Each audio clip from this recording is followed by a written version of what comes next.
Welcome to the Big Bets on Campus podcast brought to you by BetMGM. This is our Group of 5 deep dive. I'm Mike Calabrese. I'm joined by Mike Iannello. Already here in week 11. Unbelievable. We're in the final stretch. The conference races are heating up across the G5. And we'll get things started with a G5 hero. It's a good thing to get the juices flowing, get some positivity. I'll start. Byron Brown, quarterback for USF.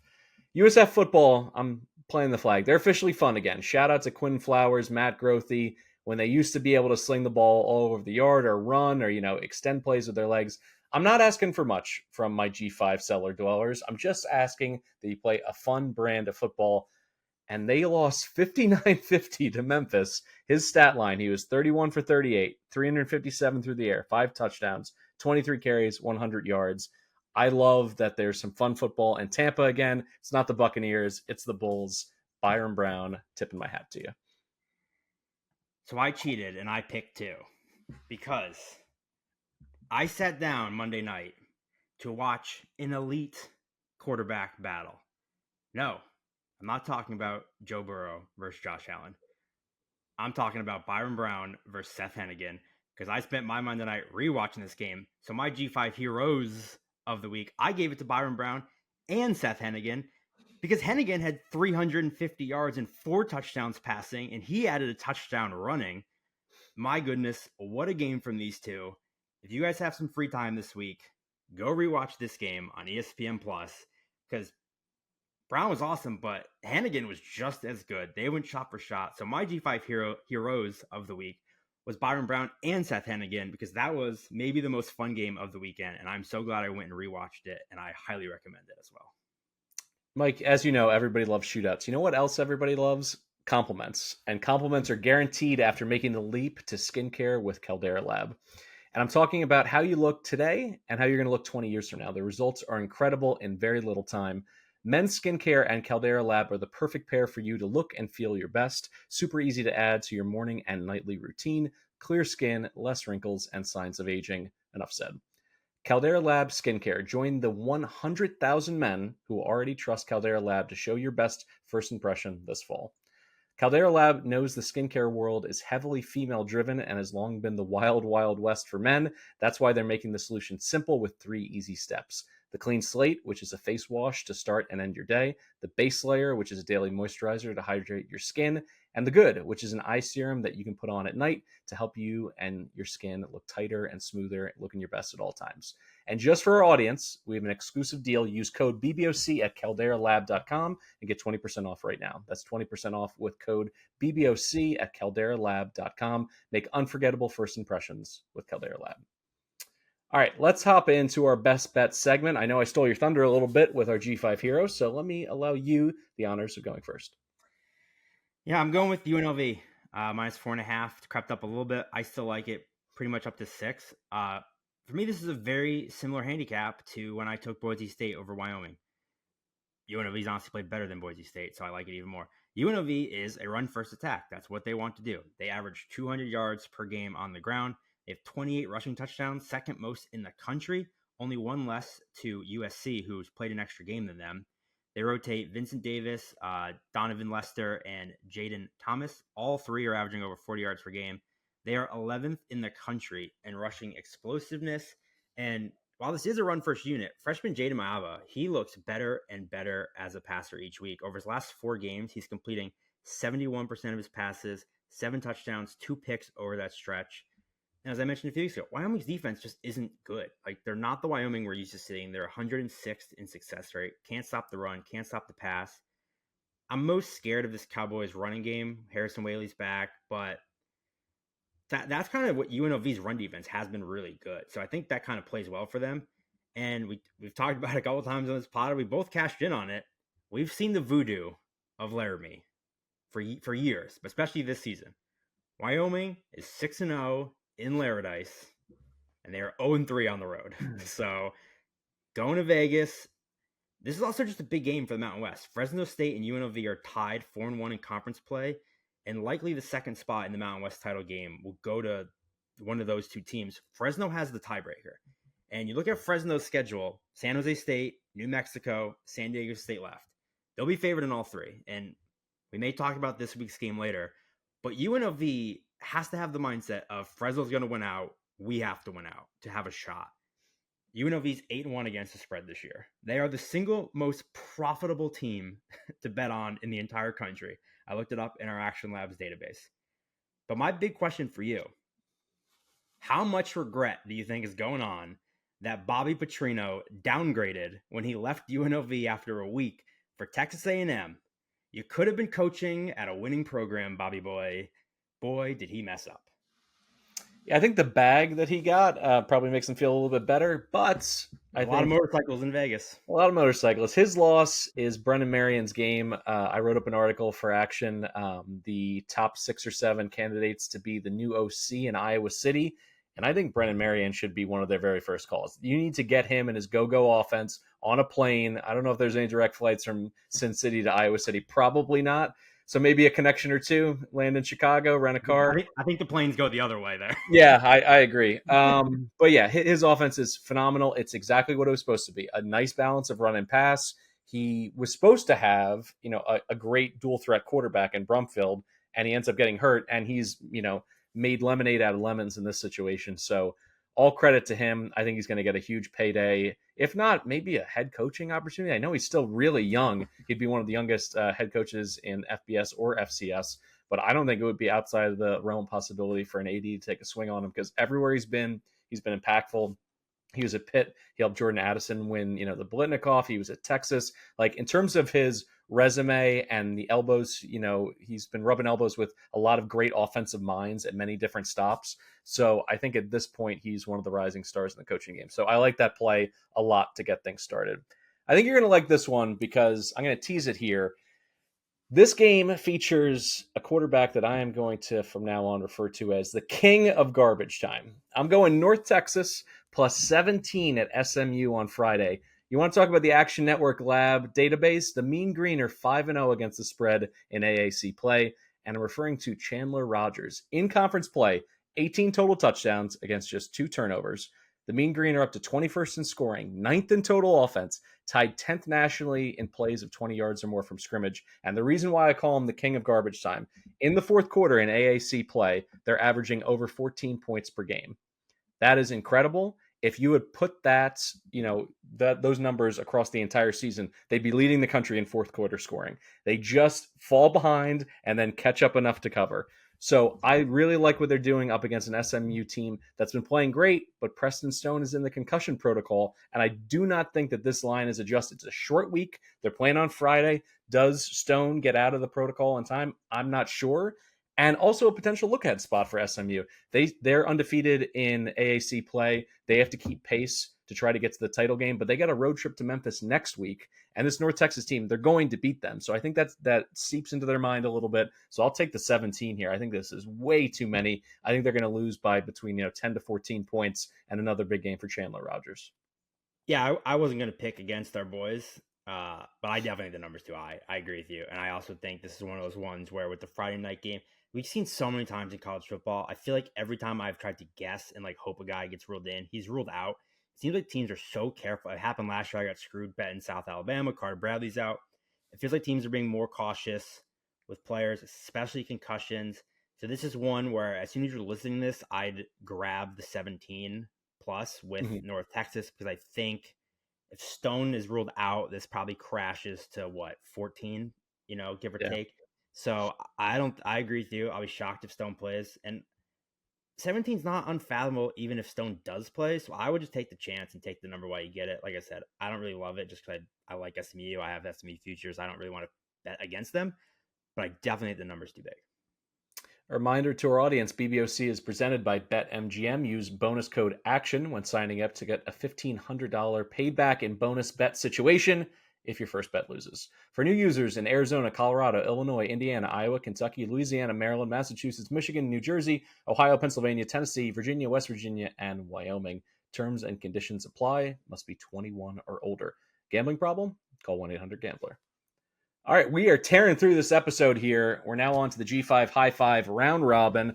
As you know, we're going to give out 5 picks, put them together into a 5-teamer parlay, put them into some round robins by 2s, by 3s, however you want to slice and dice these. Hoping to get back to our winning ways. I think we hit, 2 weeks ago?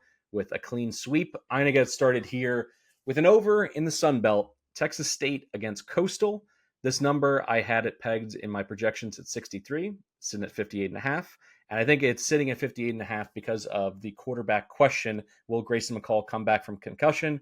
Or do we get dual threat Ethan Vasco, who I'm fine with because he just went for 180 passing, 170 rushing against an Old Dominion team that is a lot feistier than we thought they were going to be. Coastal is going to be able to move the ball if it's Vasco or McCall in this game. Texas State, 125th in explosives allowed, especially bad on the ground. And then Coastal, every year since their breakout season during COVID, have gotten a little worse on defense. They're 78th in defensive success rate. They gave up 38 to Georgia Southern. I think that's a comp to this Texas State team that just absolutely beat the doors off of Georgia Southern. The Bobs are 9th in offensive success rate. I love Finley. I love Mahdi. I love Joey Hobart. This offense, I think, can go for 40 on their own in a game like this because Texas State still has an opportunity to crash the party and play for the Sun Belt Championship if they win out and things break their way. So I think you're going to see a focused effort from GJ Kenny and the boys. They just got to bowl eligibility. They were jumping in the river or lake or whatever, something. They threw the whole team, equipment managers, all their stuff. It was amazing. It was one of the coolest scenes in college football.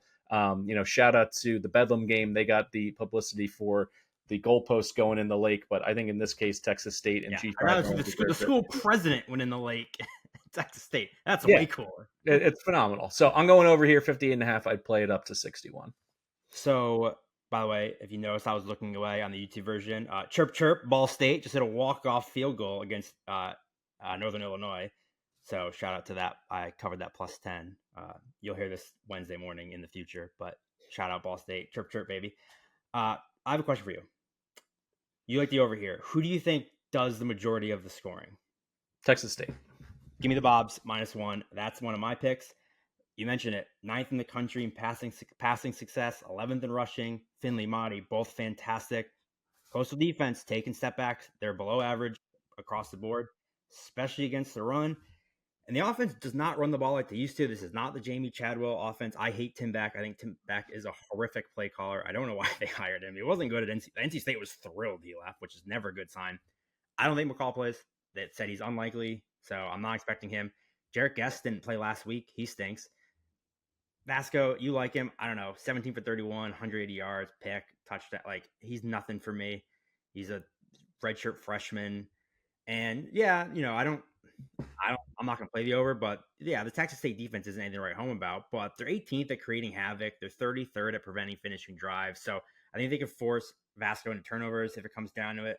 And you think this game's high scoring? I think the Bobcats do the most of it. Lane 1, I took them. They opened a 1.5 point dog. It's still, I would take this up to like 3. So give me the Bobs -1. I'm going to go with the dog here for my next one. Navy +3.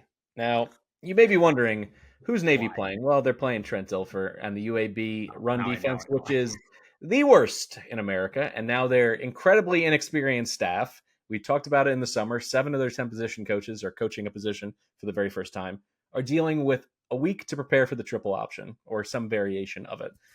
Navy's defense has been a huge surprise against the run. They're 26th in success rate. So I think it's going to come down to UAB maintaining drives, stringing things together. And here's the thing, watching them when things are going good this year. They've hit explosive plays as they did against FAU, but they let FAU erase a huge second half deficit because they went in the tank and they didn't have the kind of continuity and momentum that they wanted in the second half. They almost gave the game away. What is Navy going to specialize in? Taking those rare stops, those rare opportunities where you get a turnover, you get a punt, you get a turnover on downs, and turning it into a 7 or 8 minute drive going the other way.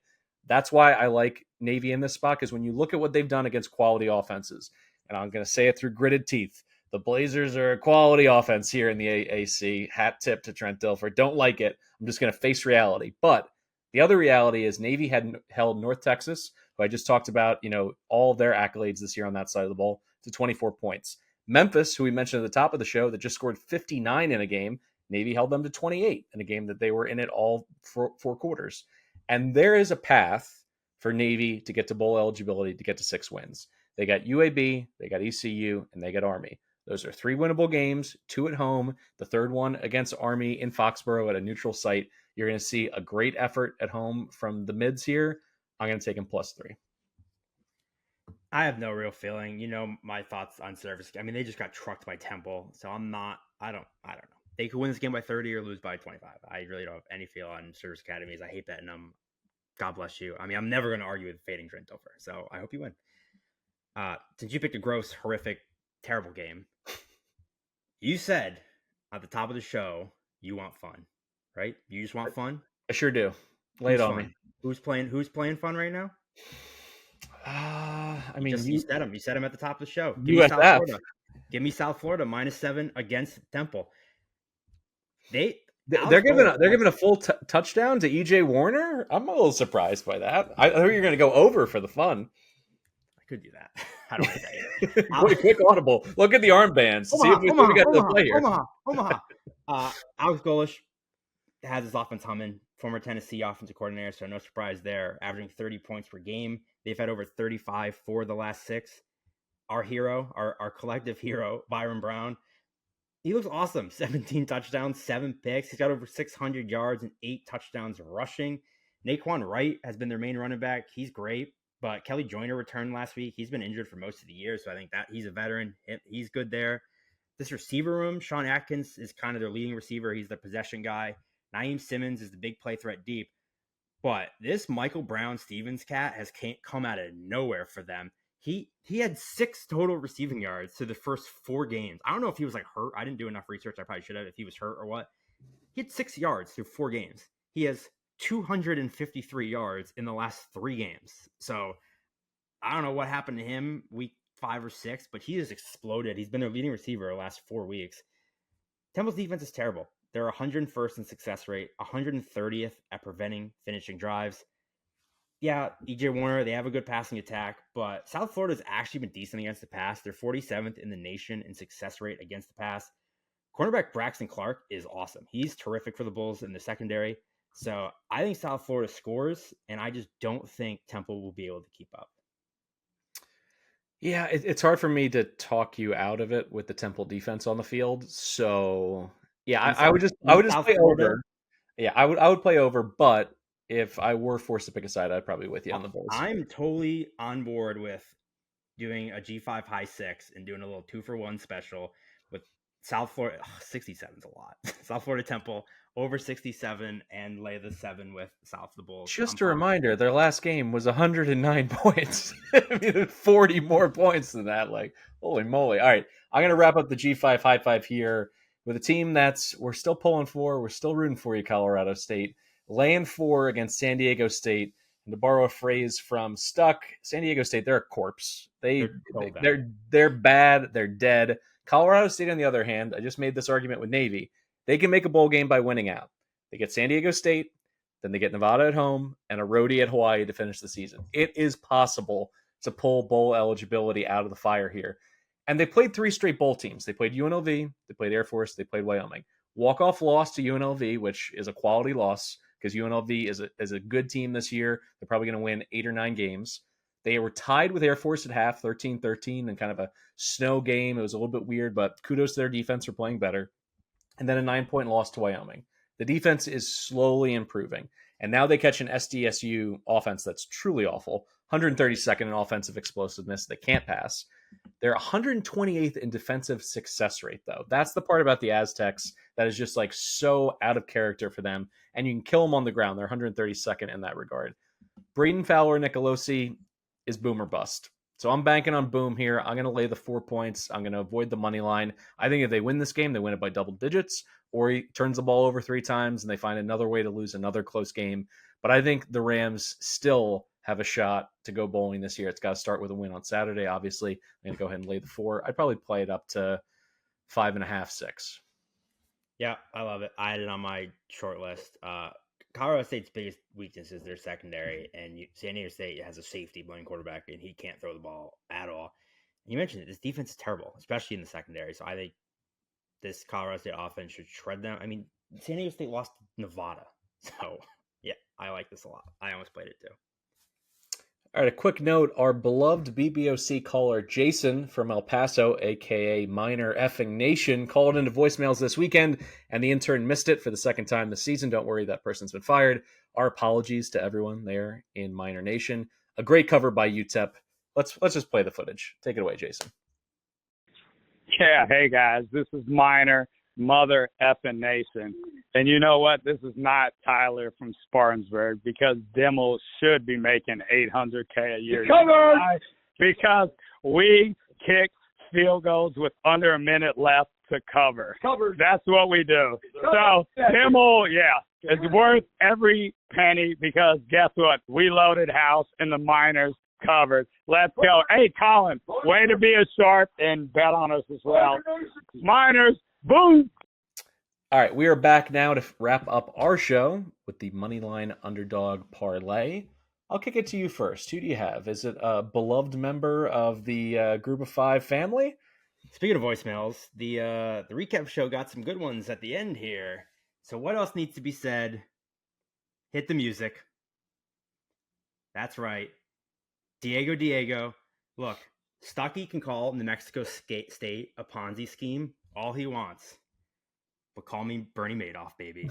Because you want to know who makes money in Ponzi schemes, Calabrese? The people who get in first. And we have been a Pavia podcast since week 1, and we are swimming in cash like Scrooge McDuck, because New Mexico State is 7-3 straight up. They're 8-2 against the spread this season. We bet them every week, so do the math there. They're the 6th most profitable team in the country against the spread. So this Ponzi scheme is working pretty well.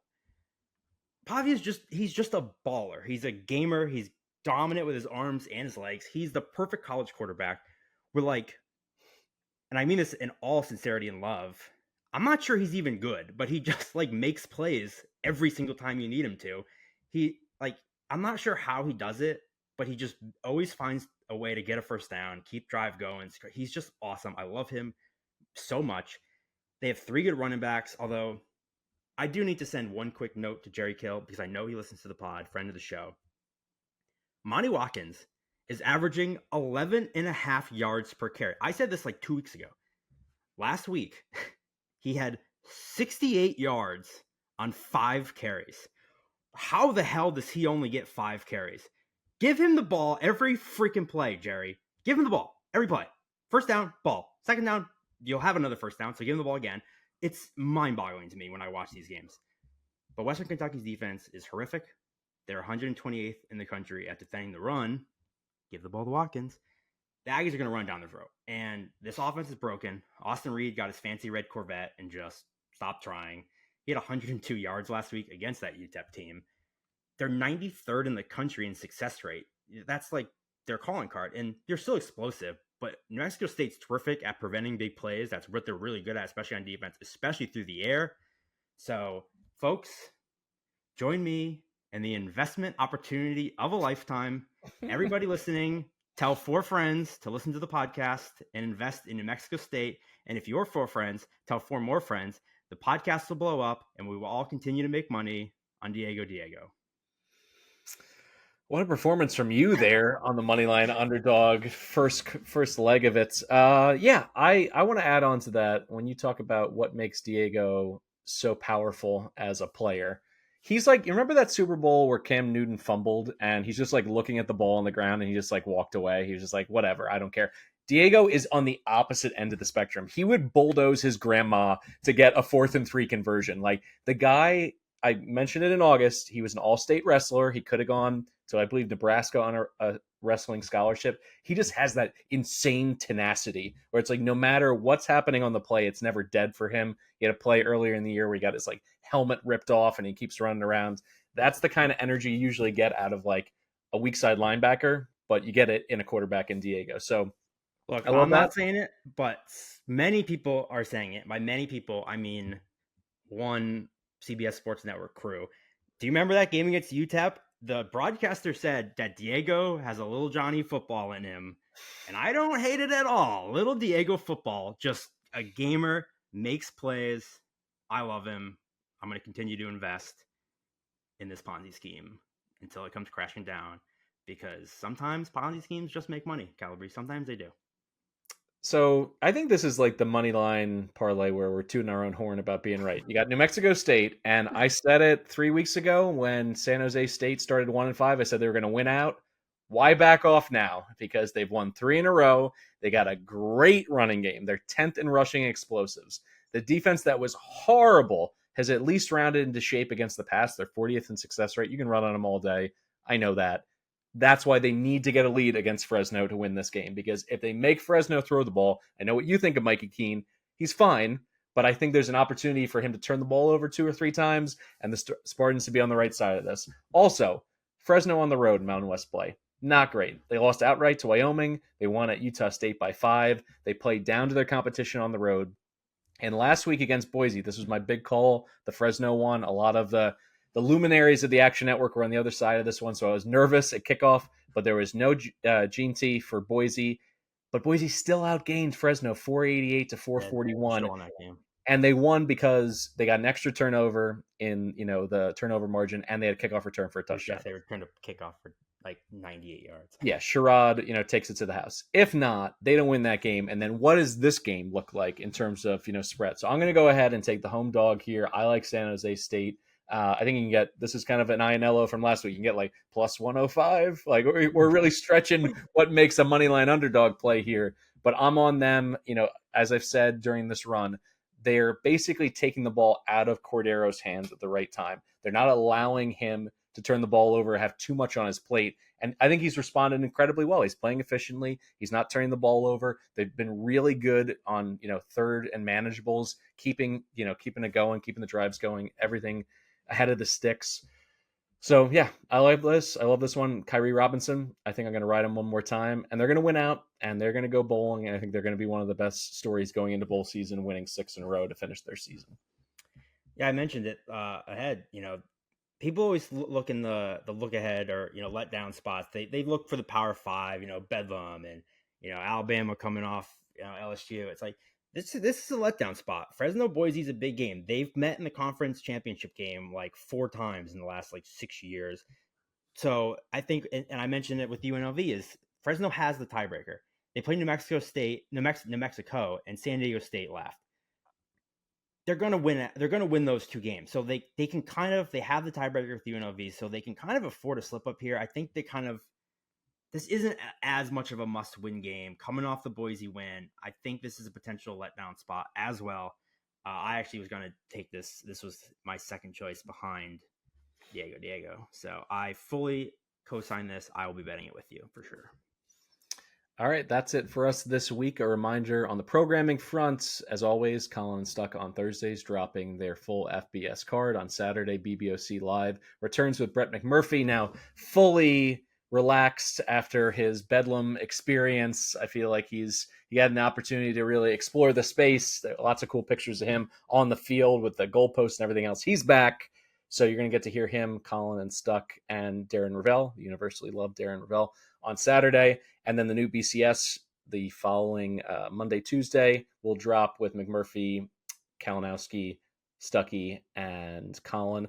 So make sure to tune in for that. And we are going to have some special bowl coverage during bowl season. That's not that far away at this point. So keep an ear and an eye out for that. A reminder, everything you do in terms of reviews is incredibly helpful for us. We're looking for you to subscribe on YouTube, to comment, to put in those reviews on Spotify, on Apple iTunes, everywhere that you can. 5 stars only. Subscribe, unsubscribe, tell a friend, tell an enemy. You know how we do here at BBOC. Any closing thoughts for Week 11, INLO? No, the 2 I had on my cutting room floor you had, but you mentioned it, bowl season. If by the grace of God, here's an early pick. If by the grace of God, James Madison makes a bowl, absolutely unload the bank account on the Dukes in their bowl game, because whoever they play is going to run into an angry, motivated buzzsaw. So they put into the Dukes. They put another formal request into the NCAA, which the NCAA is going to wipe their hiney with. But if they get that approved, it'd be amazing. They go to New Year's 6 bowl game. They could be in the college football playoff rankings. That's my number 1 wish. Number 2, how about a Liberty versus James Madison bowl game? Figure it out, bowl system. I would love to see a top 25 matchup between those 2 teams, because lost in this James Madison love, of which we have an unbridled amount of love for the Dukes, Liberty's getting hosed. Like, where are they in these rankings? Like, I get it that they're not playing anybody, but they're beating the doors off people. Their offense is incredible. Chadwell's already done this with Coastal, and you rewarded him when he was coaching up the Chants. So, like, what is going on? I know that, like, Liberty is no fan favorite of anybody around the country in terms of their university, but, like, I feel like that is kind of a simplistic explanation for why they're getting hosed by the pollsters so hard. I'll give you one. Give me James Madison money line against USC in whatever bowl they play. That would be incredible. Like, just throw them in the Sun Bowl. Figure out a way for USC to quit, and Yeah, JMU money line in the Holiday Bowl against the Trojans. All right, that's it for us. Enjoy the weekend. Hopefully, we get you in the black and get you a little bit of money that you can throw it on. These bowl hypotheticals we're throwing around. Final reminder: as long as we're plugging stuff, Brett McMurphy's bowl projections come out every single week. Check those out so you can see where your favorite teams will be playing this holiday season. All right, have a good one.